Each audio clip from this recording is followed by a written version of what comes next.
Hello everyone, and welcome to round 3 of the Ginetta GT5 Championship here in Project Cars 2. We're moving on to the next stage at Silverstone National. We're 74 points up in the competition, and we're hoping to maintain that lead.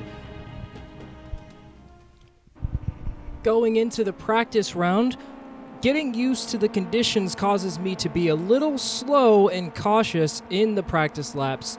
We're behind in P13 until about lap 10, when we actually put a 5-second gap between us and P2, putting us into pole position for a few laps. But a little bit of overconfidence leads us to make some critical mistakes, and we fall back from P1 to P7 and don't really have the chance to crawl ourselves back out before the end of practice. At this point, my strategy is just to start feeling confident on the track and try to figure out where my mistakes are as we get into qualification. The confidence really starts to pull through at the end, and I'm able to actually pull my practice time up to P4 by the time we're at the end of the session. So I pick up 3 more places as we start to head into qualification.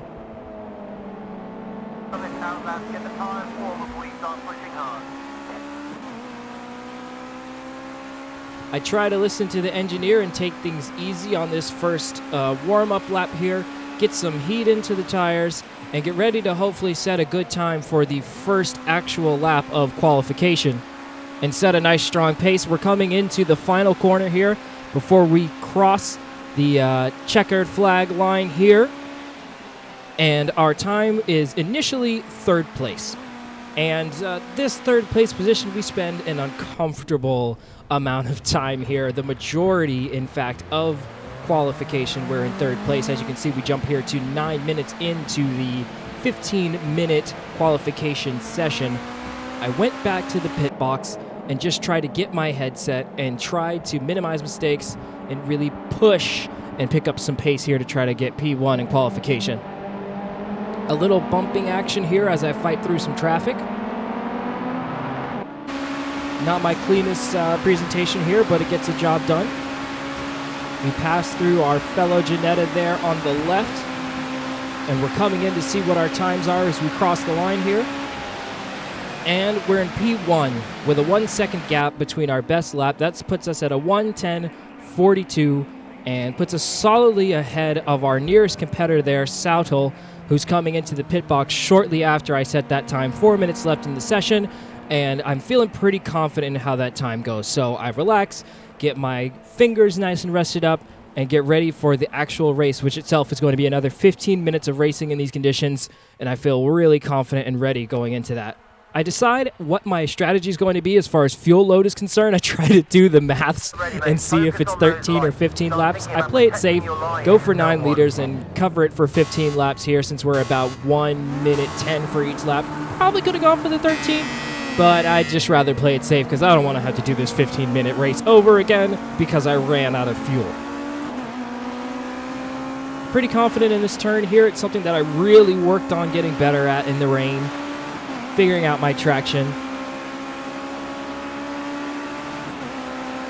As we cross that beam overhead and go into this first hairpin, I'm really confident in my lines, know how to push it a little bit and keep a nice solid line through that hairpin, which gives us a nice gap between us and P2.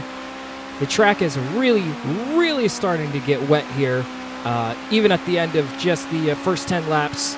We've got about 3 minutes left at this point, and I start taking it easy because traction is just really hard to come by in these conditions. As you can see, I was 6+ seconds behind my best lap that I set early on, but these puddles are starting to really become problematic, and I don't want to make a silly mistake and end up in a wall because I was pushing too hard, even though I have a strong gap between me and P2. And here's some celebratory hooning there. Spin it out a little bit. As you can see, there's not even anyone in the area. We're a solid 3 seconds ahead in best lap time, and it's still quite some time before Throttle comes in to finish his lap here. Let's see what his time was. Yeah, the gap is 14 seconds, 14.5 there, basically, between myself and Throttle. 3-second gap on the fastest lap, so I probably need to turn up the difficulty. Things are a little bit easy. I've won every race and I'd really like to start figuring out how to get better.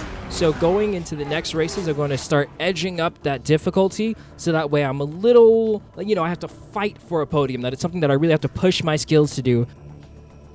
And that's the conclusion of this third segment of the GT5 portion of the career of Project Cars 2. We've got 2 more races here to finish out this championship, and I look forward to sharing that with you. If this video brought you any value, please hit that like and subscribe button, and I'll see you next time.